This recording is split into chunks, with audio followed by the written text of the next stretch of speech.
My name is Nora Ellison, and I am 24 years old. I grew up in York where the Minster bells tolled the hours and summer smelled like warm stone and ice cream. I thought betrayal was the stuff of Shakespeare, not a modern sport with brand deals and comment sections for cheerleaders. Then I moved to London, picked up a camera, and learned how quickly trust can be monetized. This is the story of how my best friend made me famous for a crime I didn't commit, and how I decided whether to forgive her when she asked for a second chance. 1. The first subscribe. I met Saffron Vale in a stairwell that smelled of cigarettes and lavender cleaner. I was carrying 2 suitcases and a plant slowly dying of optimism. She was leaning against the rail, taking photos of the golden light on the peeling paint. "New girl?" she asked. "Nora," I said, breathless. "Room 3. She clicked her tongue. "Me too. I'm Saf. You look like you've got a voice people tell secrets to." "Is that a compliment?" "It's an opportunity." She grinned and offered a hand. "Welcome to the cheap side of Camden." Saf had a fringe that always fell perfectly wrong and a camera that cost more than my degree. She'd been making short, chaotic vlogs since she was 15. Skateboards that broke, kitchen disasters, unexpected poetry. Her channel wasn't huge, but it felt alive. I had a tiny account with half-finished book reviews and shaky footage of trains. Together, we started something new. We called it Streetlight Stories. The idea was simple. Stop for tea with strangers and ask them one question that mattered. What did you run from? What's your most irrational hope? Who did you forgive too late? We set up in markets and cafes and parks. We bought people tea, and they paid us with pieces of their lives. Saf did the thumbnails and the jokes. I did the research and the calls afterward to make sure people were okay with what they'd shared. If someone asked to pull a clip, we pulled it. We refused our first sponsor because they wanted to place an unskippable ad between 2 halves of a confession. It felt like swearing in church. By March, we had 50,000 subscribers, then 100. People sent emails like letters in bottles. "I left my job because of your video." "I called my mom." "I decided not to." The day we hit 200,000, Saf bought a tiny gold bell and hung it by the door. "For luck," she said, "and to remind us to ring it when we get good news." I didn't know then what counted as good to her. 2. The girl on the bridge. One cold night in April, a girl in a red coat stood on the edge of the Blackfriars Bridge, looking down into the black water. Traffic hissed. The city was all teeth. I was filming from a respectful distance. Saf called the police. But then the girl stepped back and sat on the pavement. She cried like she'd lost a voice inside her. not just tears but sound. We approached slow, careful. Saf offered her scarf. I offered tea. She told us her name was Dylan. She'd come to London for love that real life had refused to behave for. We didn't film her face. We didn't film her name. We filmed hands on a paper cup, the red coat crumpled on stone. We filmed our own shoes, because sometimes a story is what you stand on. The internet caught fire. People shared helpline numbers in the comments. A sponsor offered to buy ad space and donate twice the rate to a mental health charity. Saf's eyes glowed like searchlights. This is what I'm talking about. Real and raw in the city singing. We can do more. Carefully, I said. We owe Dylan cautiousness. The police and a crisis team took Dylan to safety. I visited her once with a bag of mandarins and a silly postcard. She was soft-voiced and fierce about her privacy. Thank you, she told me, for not putting my worst night in HD. Your story, your rules, I said. I meant it. Saf said she did too. Free the contract. An email arrived like a golden ticket. Onyx, a platform that poaches rising YouTubers with exclusive deals, wanted us. An advance big enough to kill our overdrafts. A studio, a producer, legal support, the whole glittering machine. We went to a meeting in a glass building that seemed to float.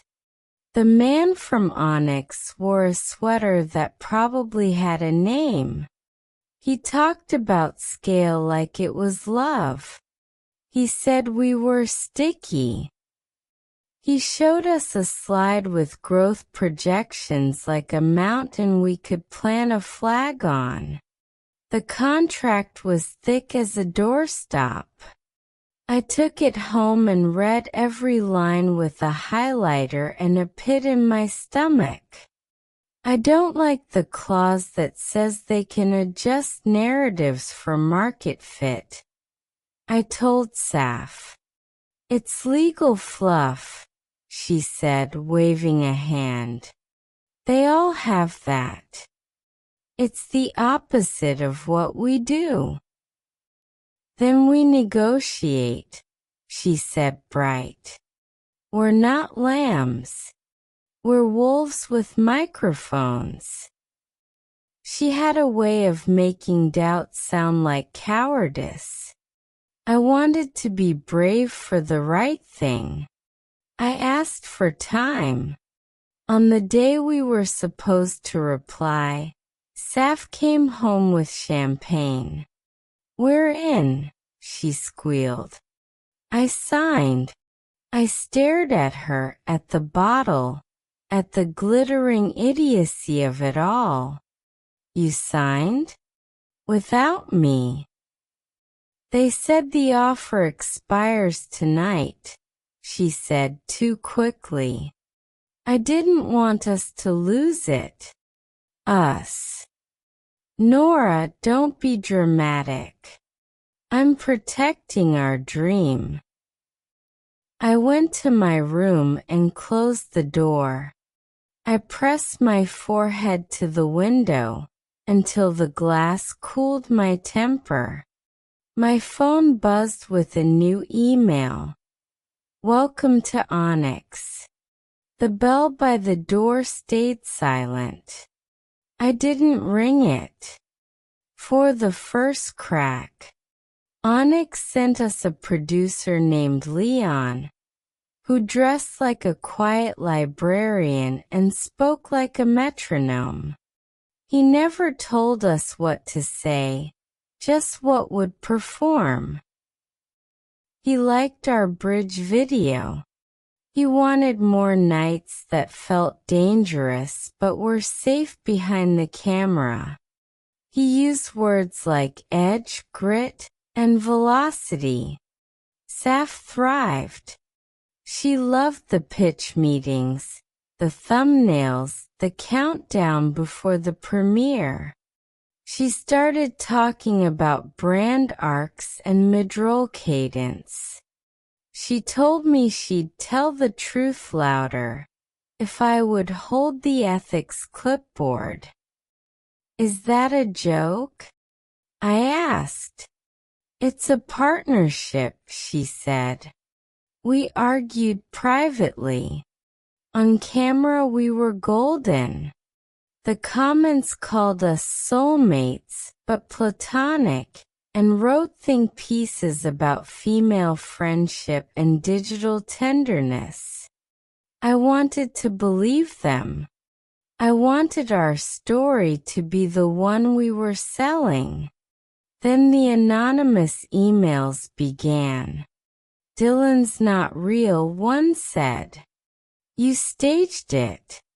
I ignored it. The second one came with a clipped video. Me, handing Dylan a cup of tea, Saf glancing at the camera, the angle making it look like a set. Someone had filmed us filming.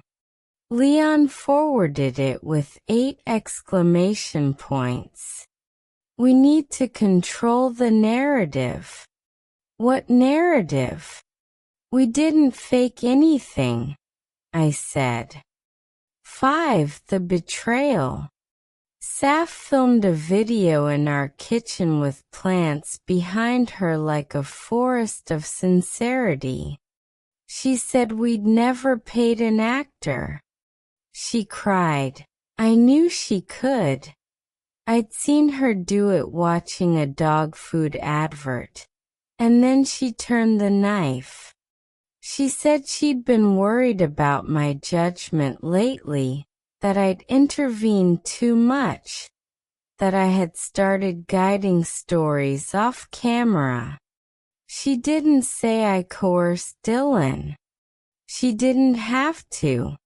The implication leaked everywhere like smoke. She promised we'd implement a consent framework to keep personal biases from shaping our content. She didn't show the part where we did those calls together. She didn't mention that she had signed our contract without me. Within an hour, I was receiving messages that began with "How could you?" Leon rang. Crisis managed, he said. The numbers are stabilizing. We'll post a follow-up about the framework. It'll pass. I didn't do what she implied, I said. I know, he said. And I'm sorry. But the channel is bigger than personal disputes. Personal disputes? She just fed me to wolves. There was a pause. Do you want me to send you the script for your response? No, I said. I want a friend. Silence answered me. Then flatly, Onyx expects all talent to align publicly. I put my phone face down and held my head with 2 hands like I was trying to keep it from spilling thoughts onto the floor. Saf came home starlit. We handled it, she said, arms wide for an embrace. I took a step back. You lied about me. I implied a process, she said, exasperated. It was the cleanest way to separate our editorial roles without tanking the channel. You used me as ballast. You're being dramatic again. What happened to we? We are still we, she said quickly. But someone had to be the face, and someone had to be the spine. It's media. Media has a memory, I said. So do I. That night I lay awake listening to the bell by the door, willing it to ring for the right reason. It didn't. 6. The silence. I stopped posting. I answered only the kind messages, the ones that said I hope you're okay. I ignored the ones that told me to choke. I walked without destination and ended up inevitably at the bridge. The river was moving with its usual ancient patience. It didn't care about our channels. A woman in a mustard coat stood a few feet away, shivering. Are you Nora? I tensed. I'm not available for content, I said before I could help it. She smiled sadly. Me neither. I just wanted to say your video helped me call my brother. That's all. Thank you, I said. I meant it with my whole body. I went home and cried because I didn't know how to hold a compliment anymore without looking for the catch. 3 days later, a DM arrived from a burner account with a single line. You're right to trust your gut about her. Attached, a photo of a release form with Dylan's name typed at the top and Saf's signature at the bottom. The date was the day after the bridge, the time 1:12 a.m. A note in Saf's handwriting at the edge. Keep it quiet until we need it. If real, it meant Saf had tried to get Dylan to sign something in the middle of a crisis. If fake, it was cruelly precise. I couldn't tell which was worse. I needed proof. I called Dylan. I'm sorry to bother you, I said. But did Saf reach out after the bridge? There was a silence thick enough to fold. She did, Dylan said. She brought papers. I said no. She left angry. Do you have those messages? I deleted them. Of course. Protect yourself. Purge the past. Thank you for telling me, I said. I won't drag you back into this. Drag me into the truth if you have to, she said. But not the spotlight. I promised. Then I went to Saf's room while she was out and stared at her desk like it had answers. I knew the passcode to her phone because we'd filmed each other unlocking them for a best friend access skit 2 years ago. I hated myself, but I did it. In her email, I found a thread with Leon. If the Dylan thing resurfaces, we can flip it. Eliza's soft heart gives us cover. My own name spelled wrong. In a cloud folder, a scan of the release form. A note on a photo of the bridge circled in red. Anchor image. I didn't copy anything.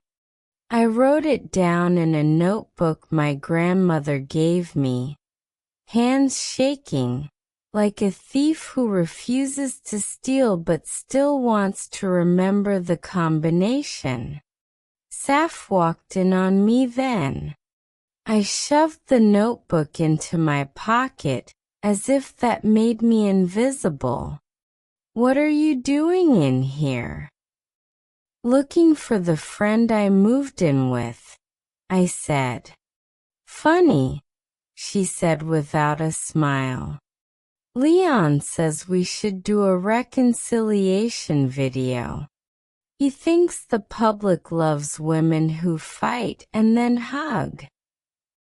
"We're not giving them that," I said. She crossed her arms. "Then what are you giving them?" "The truth," I said, terrified and suddenly calmer for being so. 7 going live for real. I recorded at 2 in the morning in the kitchen that had seen everything. No makeup. No music. Just the hum of the fridge like a cautious witness. "My name is Nora Ellison and I am 24 years old." I began, because introductions anchor you in your body when the internet tries to dissolve you. You may know me from streetlight stories. You may think I faked things. I didn't. But that's not the whole reason I'm here. I spoke about pressure in the shape of a contract. I spoke about the difference between telling a story and trapping one, between consent and exhaustion. I did not reveal Dylan's name. I did not show the release form or the email. I said only this. Someone I love asked our viewers to doubt my ethics to protect a brand. I won't name her. I won't feed a spectacle. I will show you how we will work now. Then I outlined the framework Saf had promised but bent. A cool-off period after filming. A red card any subject could use to pull a clip before upload. An independent advocate, me not Onyx, for any subject who felt pressured. I promised to start a new channel with slower stories and no sponsors for the first 6 months. If you want speed, I said, there are 7 billion other videos. I ended with this. I'm not asking you to pick sides. I'm asking you to pick standards. I hit publish and turned off my phone. By morning, my kettle had boiled itself twice. The bell by the door, which I'd forgotten, still didn't ring. When I finally checked, the video had 500,000 views and more kindness than I deserved. Onyx posted a statement wishing me well. A smaller creator offered to help moderate my comments for free. My mother texted 5 blue hearts. Saf texted once. You could have destroyed me. You didn't. Thank you. I stared at it for a long time. Then I put my phone face down again. 8. The return. My new channel, Lamplight, grew like ivy, quiet, stubborn with 1,000 hands. I filmed a clockmaker who'd spent 20 years making a single clock no one could afford, and a hairdresser who cut wigs for patients and never charged them. I visited a school where a teacher kept a forgiveness box for pupils to write apologies they weren't ready to say aloud. We delivered them like snowdrops. Money was thin. I sold a lens. I walked instead of taking the tube and learned the city's slower avenues. Every upload was a tiny risk with a pulse. Every night I slept like someone who hadn't sold any part of herself that day. One afternoon there was a knock. I opened the door and found Saf on the step. Hair pulled back like she'd given up charming the wind. She held the gold bell. "I thought you might want this," she said. "It belongs to whoever believes in it," I said. "Then keep it," she said, and placed it on the table like a small animal. We stood there awkward as teenagers. "I watched your video with the clock," she said. "It made me shut up for a whole hour." High praise. "I'm sorry," she said, and the words landed heavy. When that gossip channel came for us, I panicked. I thought if I controlled the story, I could save everything. "You saved the wrong thing," I said. "I know. I waited." She didn't defend herself. She didn't ask for a collaboration. She took a breath like a diver and tried again. "I've been seeing a therapist," she said. "I'm saying the hard sentences out loud. Do you want to hear one?" She didn't wait for permission. "I used you. You are braver than me, but I look stronger. I liked that too much." I felt something in my chest unclench a fraction. "That is a hard sentence." She nodded. "I'm starting a series about creators who put ethics first. No sponsors touching content. Separate uploads. I want to pay you to consult on the framework. Not on camera. Just fix me. Or show me how to fix it enough." I laughed, the sound catching. "I can't fix you, Saf." "I know," she said quickly. "I just want to build something that doesn't turn people into content against their will. And if you tell me to sod off, I will." I looked at the bell on the table. I looked at her. I remembered the bridge, the contract, the forest of plants. I remembered meeting in the stairwell and feeling like the city had given me a co-conspirator. Then I remembered the kitchen video and the blade under the tears. "I won't be your alibi," I said. "I'm not asking for one," she said. "I'm asking for a teacher." "Then pay up front," I said. "Half to me. Half to a fund for subjects who need help after telling their story. And you follow my framework like gospel." She blinked. "Done. And when the internet asks if we're friends again, we say we're colleagues trying not to be terrible." She laughed, genuinely this time.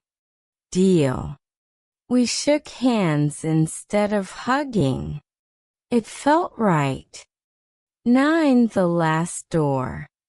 A month later, Saf uploaded a video titled "How We Broke Trust" and how we'll earn it. It wasn't a sob story. It was a list. Mistakes, practices, costs. She linked the fund. She didn't use my name. I didn't need her to. She didn't tag me or bait me. People were angry anyway, but some of them were thoughtful, and some of them changed their own rules. I consulted quietly. I pushed back when she reached for drama. She listened more than I expected. She fired Leon when he suggested we stage a wholesome reunion. Onyx sent a legal letter about breach of aesthetics, a phrase that doesn't exist until a lawyer needs it to. She fought them and won. I watched her learn. I let my anger be a map, not a house. Dylan sent me a postcard from Brighton. A red coat on a chair. The sea the color of old glass. Doing okay, she'd written. Saw your new thing. Keep it slow. I stuck it to the fridge with a magnet shaped like a lemon. The bell by the door didn't ring for a long time. I preferred it that way. It had been a god of the wrong religion. But on a Sunday morning in June, I heard it once, just once, after I uploaded a video about a community garden behind a tower block where old men taught teenagers to grow tomatoes instead of grief. It wasn't sponsors or milestones. It was my inbox, full of people asking where they could plant. I lifted the bell and rang it myself, a small, defiant sound. That evening, I walked to Blackfriars Bridge. The river carried sunlight like a secret. On the railing, someone had tied a ribbon the exact shade of Dylan's coat. It fluttered. I stood a long time, and let the city speak at a volume that didn't make me flinch. A tourist couple asked me to take their picture.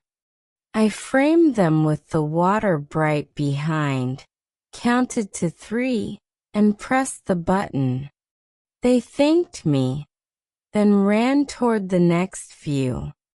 I put my phone away and watched until they became 2 dots, then none. When I got home, I sat down to write the story you just heard. Not to break anyone, not to martyr myself, but to keep a promise I made on a kitchen floor. To tell the truth at a human volume, and to check again in the morning.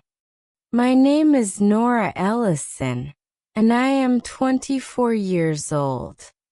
I once thought betrayal was a door slamming. Now I know it's a hinge. It can rust. It can break. But it can also be oiled, repaired, and taught to move again, slowly, gently, so that when the door opens, nobody's fingers get caught.